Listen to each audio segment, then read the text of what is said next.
Sarap guys. Sariwa din yung bago alamang. Ganito ang alamang ng Pangasinan guys. Unlike sa Negros, tuyo. Ang masasabi mo, Iha? Anong masasabi mo?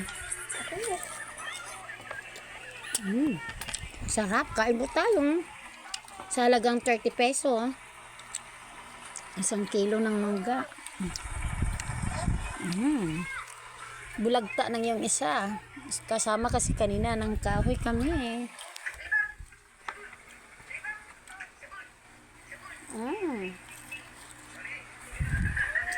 Masarap. Tapos yung sili natin guys, buo pa. Siling green lang.